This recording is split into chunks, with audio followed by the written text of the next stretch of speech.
visite de Sidi Bouzid a été une visite, de mon point de vue, très réussie. Parce que ça nous a permis, pour une ministre qui était présent, d'avoir une salle remplie de gens originaires de Sidi Bouzid. Et nous l'avons organisé différemment des réunions qu'on organisait avant.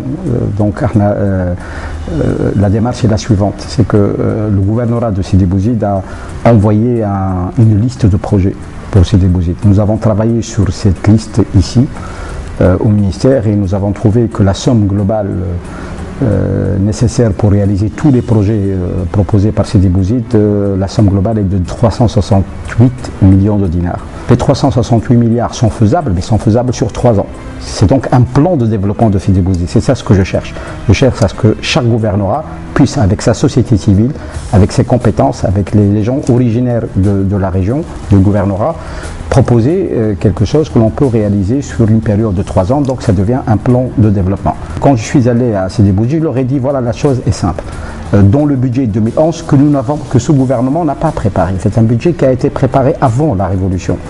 La somme qui a été consacrée à Sidi Bouzid, c'est 56 milliards, dont 6 milliards pour ce qu'on appelle le développement régional au sens strict. Donc il y a 56 milliards de projets et il y a dans les 56 milliards, 6 milliards pour le développement régional. Nous avons, avec les ministères, donc vu ces projets et nous avons pu proposer des projets pour une somme de 91 milliards. On passe de 56 milliards à 91. Donc on va pratiquement doubler la somme consacrée à Sidi Bouzid pour l'année 2011. Nous réaliserons le tiers du programme proposé, 91 par rapport à 368, un peu moins que le tiers, 25%, le quart disons, pour cette année. Le restant des projets proposés peuvent être réalisés en 2012 et en 2013. Je crois que ça c'est une démarche qui est correcte. La région prépare ses propres projets. Le gouvernement dit voilà ce que je peux faire cette année, voilà ce que je peux faire l'année prochaine, voilà ce que je peux faire l'année d'après.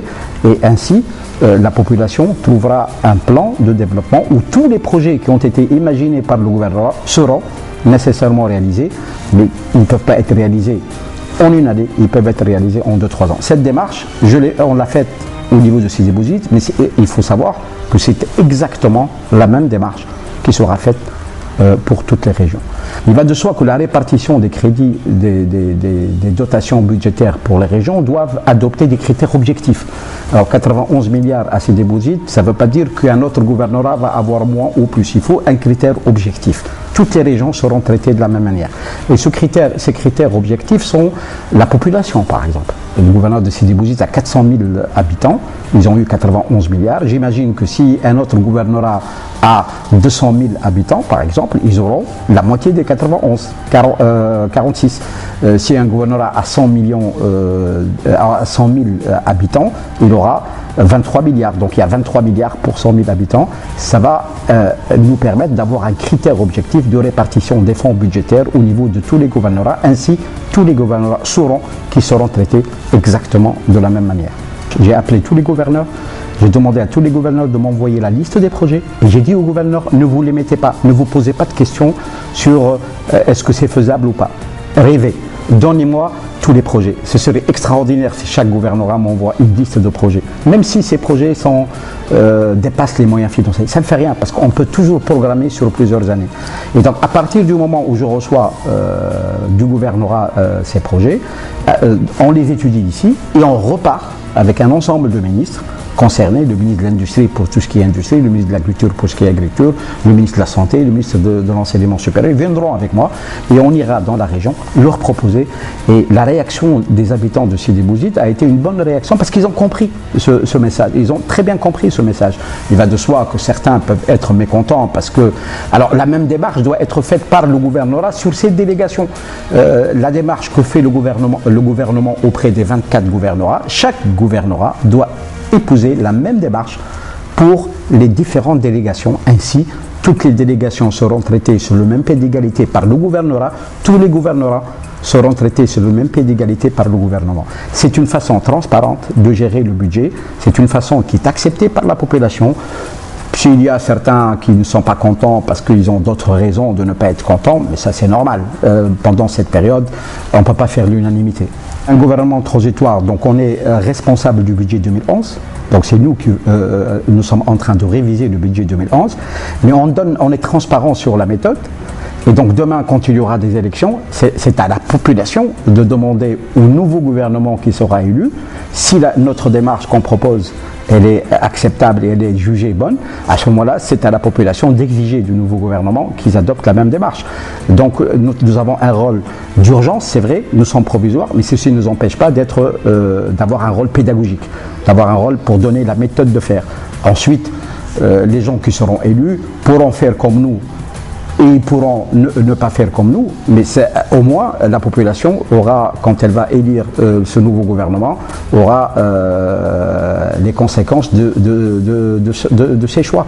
Donc moi je ne peux pas dire qu'est-ce que le nouveau gouvernement va faire. Moi je dis voilà la bonne démarche, je l'applique sur moi-même pendant cette période provisoire, je la propose. Maintenant, c'est au nouveau gouvernement d'adopter ou de ne pas adopter cette démarche. Mais ce nouveau gouvernement sera élu, donc la population aura son mot à dire dans ce truc. La population peut exiger du nouveau gouvernement qu'ils adoptent la même démarche.